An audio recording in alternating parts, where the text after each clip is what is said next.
እንዴት አምሽታችኋል? የተወዳጁ ተመልካቾቻችን የኢትዮጵያ ቴሌቪዥንን እየተከታተላችሁ ትገኛላችሁ። ከምሽቱ 1 ሰዓት ሆኗል። የዕለተ ሐሙስ የኢቲቪ ዜና 57 ሁለተኛ ምዕራፍ ላይ ደርሷል። አበይት ጉዳዮቹን ላስቀድም።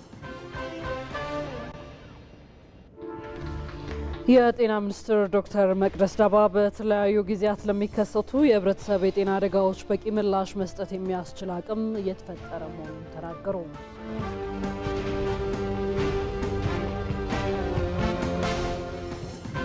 በደቡብ ኢትዮጵያ በሲዳማና በማዕከላዊ ኢትዮጵያ ክልሎች እየተገነቡ ያሉ የኮሪደር ልማት ስራዎች ከተሞችን ስማርት ሲቲ በማድረግ ረገድ ሚናቸው የጎላ መሆኑ ተገለጸ።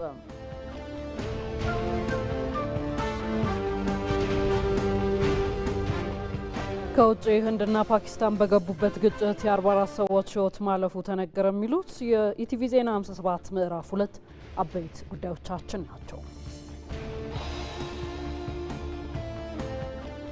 ተመልካቾቻችን ሮዛ መኮንን ኢቲቪ ዜና 57ን እየመራው አብሬያችሁ ዘልቃለሁ። በያላችሁበት መልካም ጊዜ ይሁንላችሁ።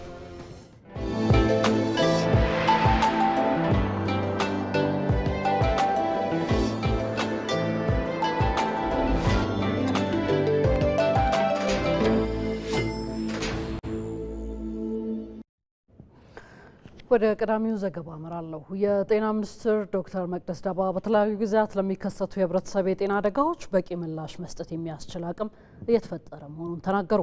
የኢትዮጵያ ህብረተሰብ ጤና ኢንስቲትዩት የህብረተሰብ ጤና አደጋ ቁጥጥር ማዕከልን የአፍሪካ የህብረተሰብ ጤና የልህቀት ማዕከል እንዲሆን የማስጀመሪያ መርሃ ግብር ተካሂዷል። እድሉ ፈቀደ።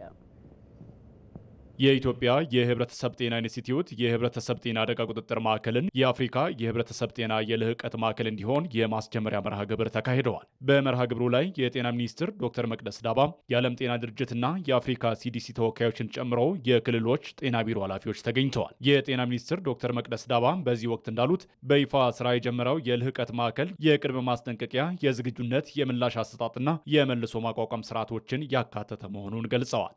health system in Ethiopia and Africa የጤና ስርዓቱ በኢትዮጵያ በአፍሪካ ብሎም በዓለም አቀፍ ደረጃ በህብረተሰብ ጤና ጉዳዮች ላይ ውስብስብ ፈተናዎችን ለማለፍ ዝግጁ መሆን ያስፈልጋል። ይህ ባለሙያዎችን የበለጠ ቀልጣፋና ዝግጁ እንዲሆኑ ያስችላቸዋል። ሁልጊዜም የህብረተሰብ ጤና አደጋዎችን ለመከላከልና የተፈጥሮ አደጋዎችን ለመከላከል ግንባር ቀደም መሆን ይገባናል። በኢትዮጵያ የአደጋ ጊዜ ምላሽ ሰጪ ቡድን ተደራጅቷል። በአፍሪካ ደረጃም ይህ እንዲሆን እንፈልጋለን። ይህ እንዲሆንም እየሰራ ነው። ጠንካራ የጤና ስርዓት መገንባት ማስቻል ከሁሉም የሚጠበቅ መሆን ይኖርበታል።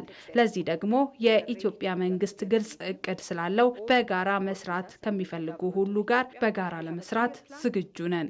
የኢትዮጵያ የህብረተሰብ ጤና ኢንስቲትዩት ዋና ዳይሬክተር ዶክተር መሳይ ኃይሉ በበኩላቸው ኢንስቲትዩቱ በዓለም አቀፍ ደረጃም በሽታዎችን የመከላከል አቅምና ዝግጁነት እንዲሁም የተጋላጭነት ስጋት ዳሰሳዎችን ይሰራል ብለዋል። በኢትዮጵያ ህብረተሰብ ጤና ኢንስቲትዩት በዚህ ዘርፍ በርካታ የሪፎርም ስራዎች ተሰርተዋልና ከዚህ ጋር የመጡ ውጤቶችንና ጠቃሚ ልምዶችን ለማካፈል በተለይ ደግሞ ደረጃውን ዓለም አቀፍ ደረጃውን ጠብቆ ምላሽ መስጠት የሚያስችል የበሽታዎች ቅኝት ማድረግ የሚያስችል አቅም እንዲሁም ደግሞ የዝግጁነት እና የተጋላጭነትና ስጋት ዳሰሳዎችን በጊዜ በመለየት ለነዚህ ሊከሰታሉ ተብሎ የሚጠበቁ የህብረተሰብ ጤና አደጋዎች ደግሞ የህብረተሰብ ጤና አደጋዎች ምላሽ እቅድ ማዘጋጀትና ሲከሰቱም ደግሞ ፈጣን ምላሽ መስጠት፣ ይህንን ደግሞ በየክልሉ ያሉ የህብረተሰብ ጤና አደጋዎች ማሳበሪያ ማዕከላትን በማጠናከር የሚሰሩ ስራዎችን ለማገዝ ተብሎ እና የልቀት ማዕከልም ሆኖ ከኛም አልፎ ሌሎች ጎረቤት ሀገራት ድጋፍን ለማድረግ ታስቦ የተዘጋጀ መድረክ። የአፍሪካ የበሽታዎች መቆጣጠሪያና መከላከል ማዕከል የአደጋ ዝግጁነትና ምላሽ ኃላፊ ዶክተር ወሳም ማንኮላም ማዕከሉ ለኢትዮጵያ ብቻ ሳይሆን ለምስራቅ አፍሪካና ጎረቤት ሀገራት ከፍተኛ ድጋፍ ያደርጋልን ብለዋል። የልቀት ማዕከሉ በሀገሪቱ ያለውን የአቅም ግንባታና አቅም ለማጠናከር ፋይዳ አለው። የኢትዮጵያን የህብረተሰብ ጤና ለመጠበቅ ትብብርን የሚያሳድግ ይሆናል። ይህ የልቀት ማዕከል ለኢትዮጵያ ብቻ ሳይሆን ለምስራቅ አፍሪካና ጎረቤት ሀገራት ጭምር ከፍተኛ ድጋፍ የሚያደርግ ይሆናል። ማዕከሉ ለኢትዮጵያ ብሎም ለአፍሪካ ሀገራት በማዕከልነት እንዲያገለግል አሁን ካለው አቅም በተሻለ መልኩ እንዲደራጅ የሚያስችል ዝርዝር ገለጻም ለዓለም ጤና ድርጅት፣ ለአፍሪካ ሲዲሲ እንዲሁም ለሌሎች ዓለም አቀፍ ድርጅቶች መቅረቡ ተመላክቷል። በደቡብ ኢትዮጵያ በሲዳማና በማዕከላዊ ኢትዮጵያ ክልሎች እየተገነቡ ያሉ የኮሪደር ልማት ስራዎች ከተሞችን ስማርት ሲቲ በማድረግ ረገድ ሚናቸው የጎላ መሆኑ ተገለጸ። የልማት ስራው የስራ ዕድልን ከመፍጠር ባሻገር የቱሪዝም ዘርፉን እያነቃቃው እንደሚገኝም ተመላክቷል። አሊሚራ ሙሳ በደቡብ ኢትዮጵያ በሲዳማና በማዕከላዊ ኢትዮጵያ ክልሎች የሚገኙ የከተማ አስተዳደር ኃላፊዎች ለኢዜአ እንደገለጹት የተገነቡ ያሉ የኮሪደር ልማት ስራዎች ከተሞችን ስማርት ሲቲ በማድረግ ረገድ እየተከናወኑ የሚገኙ ተግባራትን ያግዛሉ። የስራ ኃላፊዎቹ አያይዘውም የልማት ስራው የስራ ዕድልን ከመፍጠር ባሻገር የየከተሞችን የቱሪዝም ዘርፍ እያነቃቃው እንደሚገኝም አመልክተዋል። በደቡብ ኢትዮጵያ ክልል የወላይታ ሶዶ ከተማ አስተዳደር የማዘጋጃ ቤት ምክትል ስራ አስኪያጅ አቶ ወርቅነህ ቢቹ የኮሪደር ልማቱ የከተሞችን ገጽታ ከመቀየር ባለፈ ለነዋሪው ምቹ ሁኔታን እየፈጠረ ይገኛል ብለዋል። አያይዘውም ስራው በከተማው ለሚገኙ በርካታ ወጣቶች የስራ ዕድልን በመፍጠር ጉልህ አስተዋጽኦ እያበረከተ እንደሚገኝና ነዋሪዎች ከመንገድ መጨናነቅ ተላቀው የዕለት ተዕለት ስራቸውን በአግባቡ እንዲወጡ ማድረጉንም ገልጸዋል። የከተማን ገጽታ ከመቀየርም አልፎ ለከተማ ነዋሪው ምቹ የመኖሪያ አካባቢ ያው መፈጠሩን አይተናል። እግረ መንገድ በርከት ያሉ ለወጣቶች የስራ ዕድልም ተፈጥሯል። የከተማው ገጽታ ተቀይሯል። አሁንም በ2017ም በርከት ያሉ አካባቢዎችን በግሉ ባለሀብትም ከመንግስት ጋርም ከነዋሪውም ጋር በመተባበር በርካታ አካባቢዎችን ለኮሪደር ልማት ነጻ አድርገናል።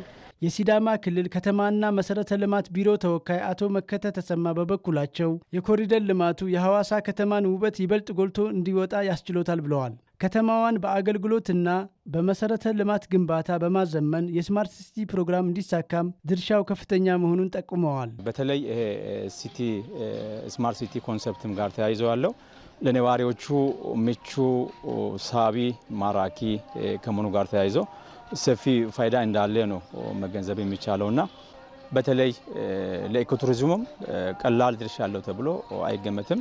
ነዋሪው ከትራፊክ አደጋ ስጋት ነጻ በመሆን ማህበራዊና ኢኮኖሚያዊ እንቅስቃሴውን በአግባቡ እንዲያከናውን እያገዘ መሆኑን የተናገሩት ደግሞ በማዕከላዊ ኢትዮጵያ ክልል የሀላባ ከተማ አስተዳደር ጽሕፈት ቤት ኃላፊ አቶ ሰመሩ አብደላ ናቸው። ይህ ኮሪደር ልማት በአጠቃላይ አንደኛ የህዝብ ደህንነት፣ ሰው እየተዝናና የሚሄድበት አደጋ ስጋት ሳይኖርበት እየተዝናና የሚሄድበትን መንገድ ምቹ ሁኔታ ፈጥሯል። ኢትዮጵያ ከተሞች የትብብር መድረክ አዘጋጅነት በአርባ ምንጭ ከተማ እየተካሄደ ያለው የአራት ክልል ከተሞች ከንቲባዎች ስልጠናዊ አውደ ጥናት ዛሬም ቀጥለዋል። ለዘንድሮ 12ኛ ክፍል ብሔራዊ ፈተና ዝግጅት እያደረጉ መሆኑን ተፈታኝ ተማሪዎች ገለጹ። ለተማሪዎች ውጤታማነት ሁሉም ማህበረሰብ ኃላፊነቱን እንዲወጣም ተጠይቋል። ተስፋዬ ለሚሳ በሀገር አቀፍ ደረጃ ለሚሰጠው የ12ኛ ክፍል ብሔራዊ ፈተና ዝግጅት እያደረጉ መሆኑን የደቡብ ምዕራብ ኢትዮጵያና የጋምቤላ ክልሎች መምህራንና ተፈታኝ ተማሪዎች ገልጸዋል። በቦንጋ የቢሻው ዮሐንስ ሁለተኛ ደረጃ ትምህርት ቤት ተማሪዎችም ከመምህራኖቻቸው እገዛ እያገኙና ለፈተናው በቂ ዝግጅት እያደረጉ እንደሚገኙ ተናግረዋል። የተለያዩ ትርፍ ትምህርቶችን እንወስዳለን። አሁን ላይ የፈተና ጊዜ የቀረበ ከመምጣቱ የተነሳ በደንብ እንድናነብ እያበረታቱን ነው። በእነሱም በትምህርት ስርዓታችን ላይ በደንብ ትኩረት አድርገው እየሰሩብን ስለሆነ በራስ መተማመናችንን እየጨመርን እንድንሄድ እያደረጉ ነው። ከመምህራኖቻችን ጋር ደግሞ ያልገቡንን ከበር ያላረግናቸውን ፖርሽኖች ከበር ለማድረግ እየሞከርን ያለ ነው። የጠዋት ስንሆን ከሰዓት እንማራለን።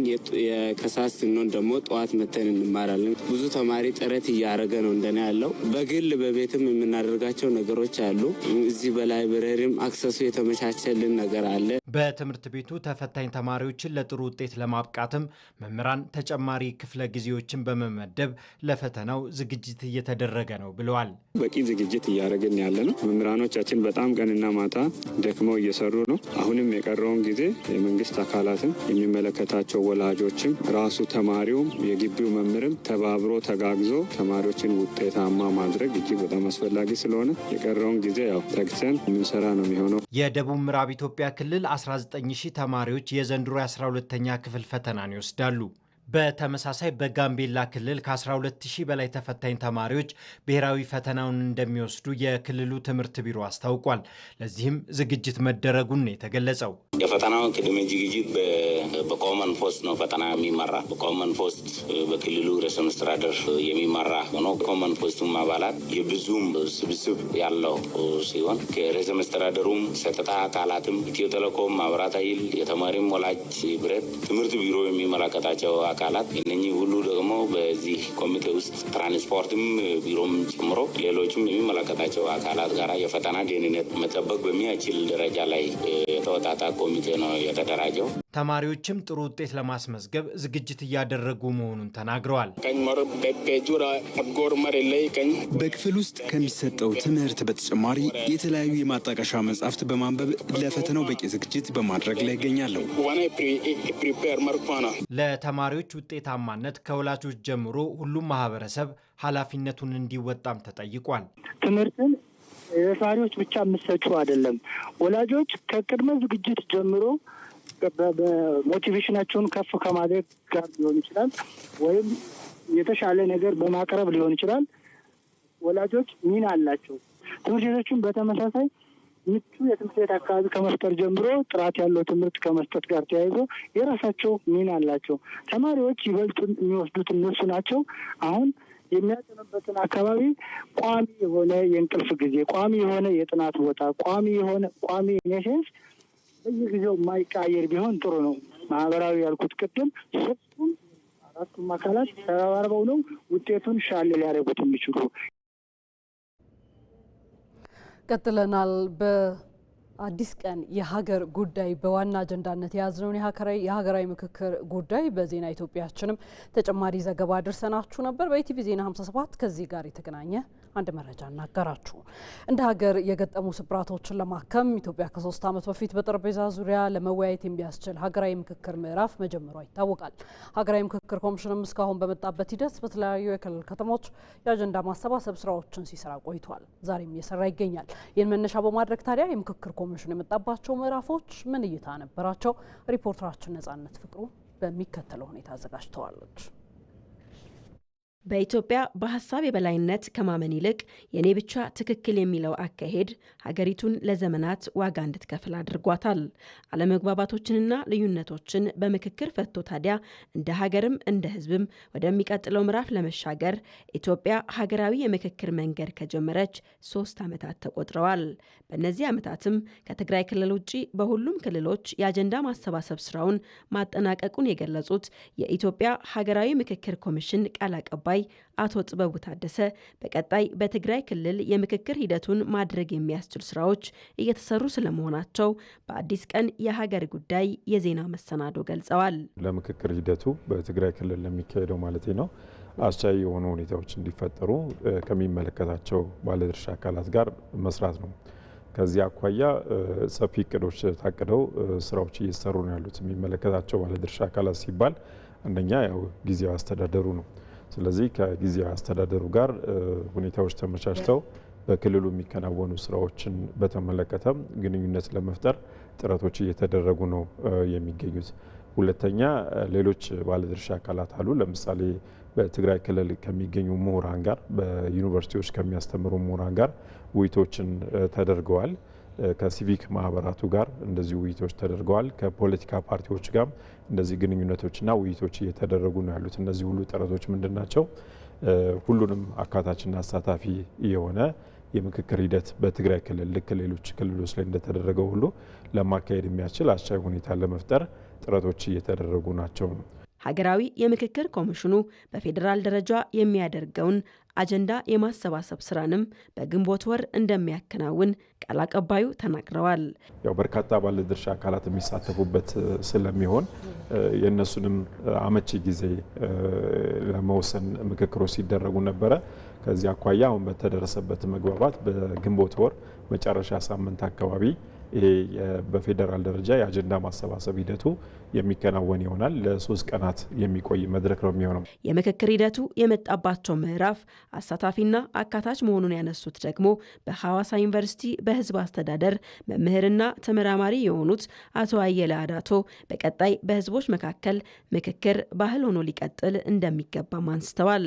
በምክክር ኮሚሽኑ የምክክር ሂደቱ ውስጥ እኔ አንድ እንደ ተሳታፊ የተገነዘብኩትና ያየሁት አንደኛው ምክክር ሂደቱ አሳታፊ እና አካታች መሆኑን በጣም መገንዘብ ችለናል። በሀገር ደረጃ ብቻ አይደለም፣ በእያንዳንዱ ማህበረሰብ ክፍል ውስጥ በእያንዳንዱ አካባቢ ውስጥ የምክክር ባህሉ ተጠናክሮ በህዝባችን መካከል መቀጠል አለበት፣ እንደ ባህል ሆኖ መቀጠል አለበት የሚል እምነት አለኝ። የመመካከር ባህል የምክክር ባህሉ በህዝባችን ውስጥ ከቀጠለ እንግዲህ መከባበሩ መስማማቱም እርስ በርስ መሰማማቱም በህዝቦቻችን መካከል ይቀጥላል። የምክክር ኮሚሽኑ እስካሁን የመጣባቸውን መልካም የሚባሉ ተሞክሮዎችንም ልምድ ማድረግ እንዳለበት በአዲስ ቀን የሀገር ጉዳይ ተመላክቷል።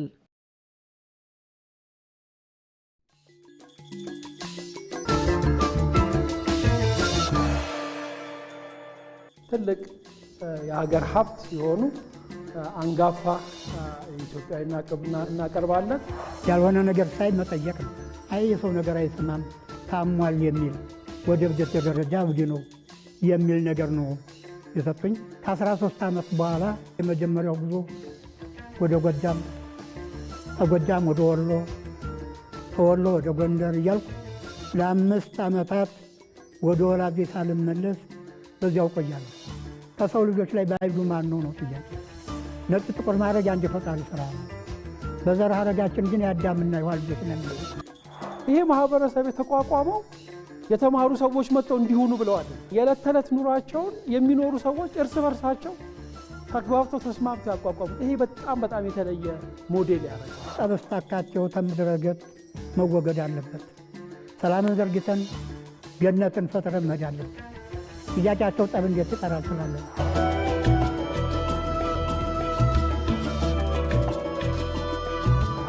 መተዛዘን እስበስ መተዛዘን ትልቁ ገንዘባችን ላውራምባ። ይህን ነው እንግዲህ ላውራምባ ያዋረኩት። ወደ ውጭ ጉዳያችን ተሻገርን። ህንድና ፓኪስታን በገቡበት ግጭት የ44 ሰዎች ህይወት ማለፉ ተነገረ። ህንድ ኦፕሬሽን ሲንዶር በሚል በጀመረችው ዘመቻ በፓኪስታን ስር ባለው የካሽሚር ግዛት የአየር ጥቃት ትፈጽማለች። መሐመድ አልቃድር። ሲንዶር የህንዳውያን የሴቶች የጋብቻ ምልክት ነው። ህንዳውያኑ የጋብቻ ሁኔታቸውን ለማመላከት ግማሽ ጸጉራቸው ላይ ይህንን ምልክት ያስቀምጣሉ፣ ወይንም በግንባራቸው ላይ ደማቅ ቀለምን በክብ ያቀልማሉ። ያላገቡ ወይንም የፈቱ ሲሆኑ ደግሞ ይህ ምልክት ይጠፋል። ባለቤቶቻቸው ሲሞቱባቸው ደግሞ እንደዚሁ ያደርጋሉ። ወይዘሮ ናርዋል በካሽሚር ግዛት ከተገደሉት 26 ሰዎች አንዱ የነበረው ባሏ መሞቱን ለማሳየት ሲንዶሯን አጠፋች። ይህንንም ምስል ለቀቀች። ይህ ታዲያ በካሽሚር የደረሰው ጥቃት በርካቶችን ያላባወራ ያስቀረ ነው ተባለ። ለዚህም ህንድ በፓኪስታን እያደረገች ያለችውን ዘመቻ ኦፕሬሽን ሲንዶር አለችው። ህንዳውያን ሴቶች ያለ ባሎቻቸው ቀርተዋልና።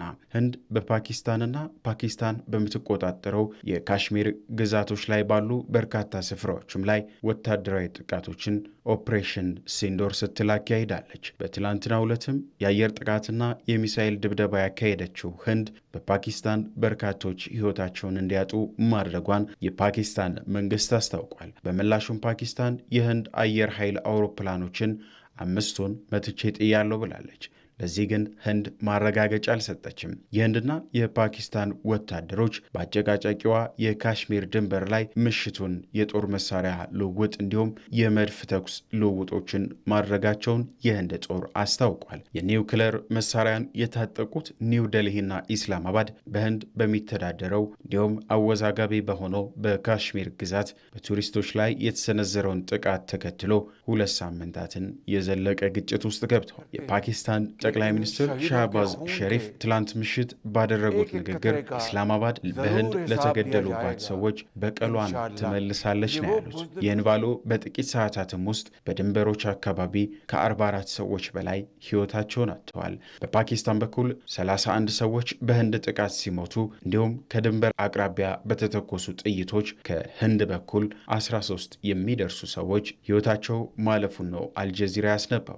ምንም እንኳን ፓኪስታን በድንበር አካባቢ ለተሰነዘረው ጥቃት ማረጋገጫ ባሰጥም የሁለቱ ሀገራት ድንበሮች አሁንም በውጥረት ውስጥ ይገኛሉ። በድንበር አካባቢዎች ላይ የሚሰሙ የመሳሪያ ድምጾችና ውጥረቶች እንዲቆሙ ዲፕሎማቶችና መሪዎች ሁለቱ ሀገራት ከገቡበት እንዲወጡ እየጠየቁ ይገኛሉ።